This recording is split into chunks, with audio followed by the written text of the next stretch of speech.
welcome back to my channel. I am Lauren with The Smarter Creative. I am a certified Dubsado specialist and I do all kinds of Dubsado builds and support for creative small business owners. I want to talk about 4 things that I commonly see small business owners do inside of their Dubsado. I just want to talk about those common errors and things that get missed inside of Dubsado and how you can avoid them. So let's talk about it. So the first thing I see is creating new projects when all you need to do is send a new invoice to somebody.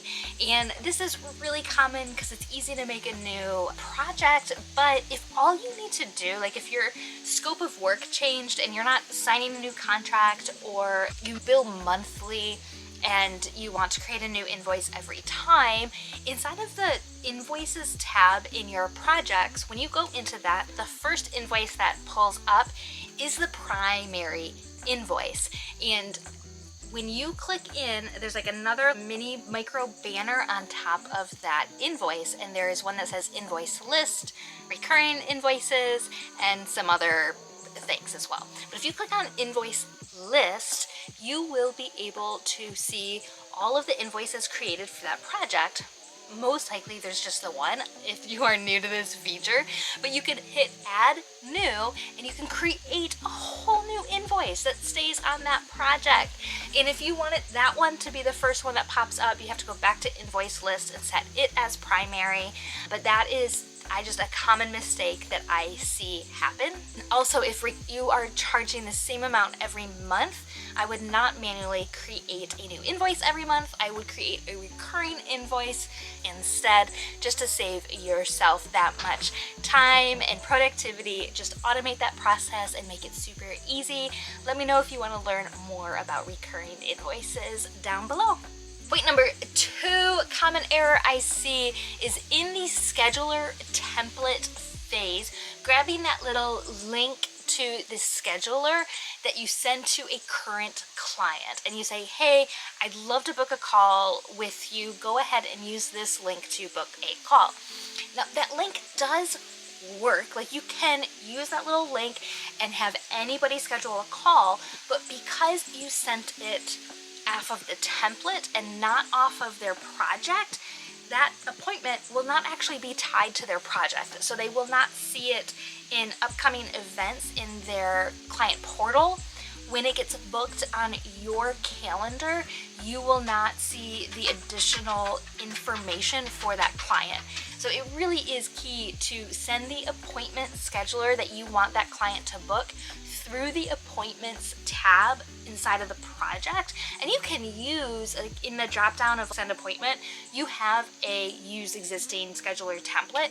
Use that instead of grabbing the link off of your templates, because you really do want to make sure everything you use is inside of their project, just for the most information to be present and for just easier for you as well in the long term. If you do use the scheduler to send to people, let's say you're using it as a consultation link or something, just make sure you also have a lead capture form attached to it so that you're capturing additional information for that person who's booking that call and it's not going into no man's land. Third common mistake I am seeing is not fully utilizing the 3-in-1 proposal contract invoice package. So in your proposals inside of Dubsado, you have the ability to attach a contract and attach an invoice. So the point of the proposal is for a client to review the packages that you're offering to work with them. Maybe you have multiple and they can actually choose the right package that works for them, which is amazing. But then what I like to do is have it all in one link. And so you say, hey, you want to book? Awesome. Use this link and you will pick your package, sign your contract or agreement, whatever you call it, and make your payment on your invoice. Because ideally, most likely, you have 1, 2, 3 that needs to be done in order to work with you anyways. So why not make it easy for you and your client to have one link where that is all together. What I see otherwise is somebody sending a link to the proposal, it comes back, then they send the link to the contract, it comes back, and then they send the invoice. And that's just a lot of back and forth, a lot of waiting, when it could just be one link. Go ahead and book yourself and get it in, and it's just so much easier to do it that way.